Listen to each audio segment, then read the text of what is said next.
स्वागत है आपको फिजिक्स क्लास में। आज की क्लास में पढ़ने वाले हैं गोलीय दर्पण में किरण आरेख की बनावट। देखिए किरण आरेख की बनावट किस तरीके होते हैं वो सभी हम बताए हैं।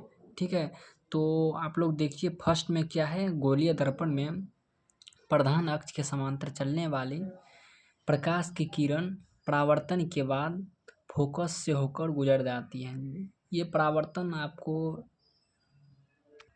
ये आपका फोकस हो गया, उसके बाद ये आपका प्रधान अक्ष हो गया। तो यही बोलता है ये फोकस से होकर गुजर जाते हैं। ठीक है, उसके बाद आपको दूसरा पॉइंट है गोलीय दर्पण।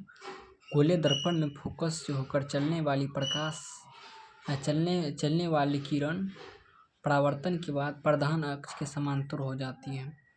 यानी कि क्या बोल रहा है ये कि गोलीय दर्पण में फोकस से होकर, जैसे ये फोकस है, फोकस से होकर जाने वाली प्रकाश परावर्तन के बाद, जैसे परावर्तन होता है, परावर्तन के प्रधान अक्ष के समांतर हो जाती है। परावर्तन के बाद ये कहाँ हो जाती है, प्रधान अक्ष के समांतर, देखिए ये हो जाती है। उसके बाद आपको नेक्स्ट पॉइंट क्या है,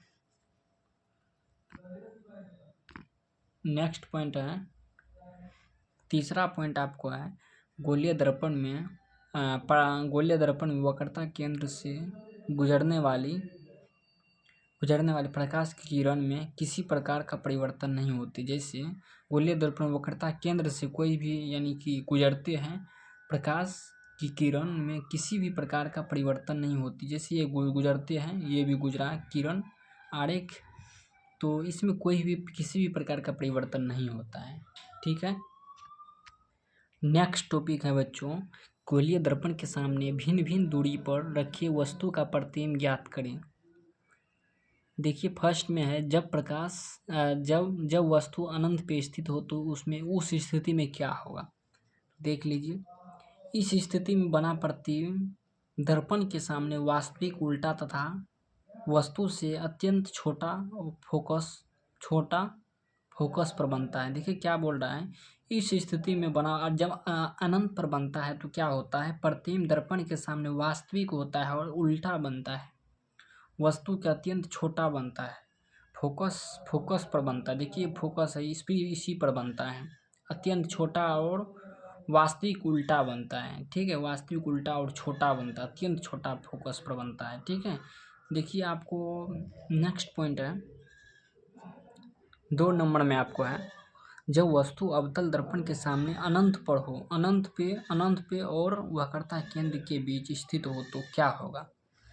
देखिए इसमें क्या है, आपको इस स्थिति में बना प्रतिबिंब दर्पण के सामने वास्तविक उल्टा तथा वस्तु से छोटा फोकस और वक्रता केंद्र के बीच बनता है। वो वास्तविक उल्टा और छोटा बनता था, ये क्या होता है, इसमें फोकस और वक्रता केंद्र के बीच बनता है। ये फोकस हो गया, वक्रता केंद्र ये हो गया, वक्रता केंद्र की ये हो गया। देखिए फोकस और वक्रता केंद्र के क्या हो रहा है, बीच में बन रहा है।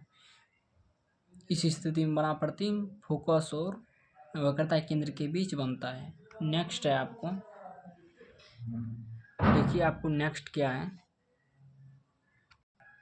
नेक्स्ट है जब वस्तु अवतल दर्पण के सामने वक्रता केंद्र पर स्थित हो। वक्रता केंद्र पर स्थित हो तो इस स्थिति में प्रतिबिंब क्या बनेगा, इस स्थिति में जब वस्तु अवतल दर्पण के सामने वक्रता केंद्र पर स्थित हो तो इस स्थिति में बना प्रतिबिंब दर्पण के सामने वास्तविक उल्टा तथा वस्तु के बराबर वक्रता केंद्र पर ही बनता है। उसमें क्या था, वास्तविक उल्टा था, फोकस पर बनता था। इसमें वास्तविक उल्टा तथा वस्तु के बराबर वक्रता केंद्र के बीच बनता है। वक्रता केंद्र ये हो गया और वस्तु ये हो गया, फोकस ये हो गया, उसके बीच जो बनता है इसी को आपको दर्पण वक्रता केंद्र में इसी बीच में बनता है। इसी को आपको इस स्थिति में आपको बना प्रतिबिंब वक्रता वस्तु के बराबर तथा वक्रता केंद्र के बीच बनता है। ये वक्रता केंद्र हो गया, फोकस इसके बीच जो बनता है। ठीक है, इसी को आपको यानी कि प्रतिबिंब इसी के बीच बनता है। ठीक है, तो पिछले क्लास में देखे थे, पिछले क्लास में आपको पढ़ाए थे पार्श्व परिवर्तन क्या होता है, दर्पण का द्वारा क्या होता है, वक्रता केंद्र, सारे की डिफिनेशन बताए। तो प्रधान अक्ष क्या होता है, ध्रुव क्या होता है, गौण अक्ष, फोकस क्या होता है, फोकस दूरी क्या होता है, वक्रता त्रिज्या क्या होता है, सारे डिफिनेशन बताए हैं पिछले क्लास में। तो अगर आप पिछले क्लास को नहीं देखे हैं तो उसको ज़रूर से देख लीजिएगा, ठीक है, तभी आपको समझ में आएगा सीरियल वाइज आपको। ठीक है, तो मिलते हैं नेक्स्ट क्लास में, तब तक के लिए अपना ख्याल रखिएगा।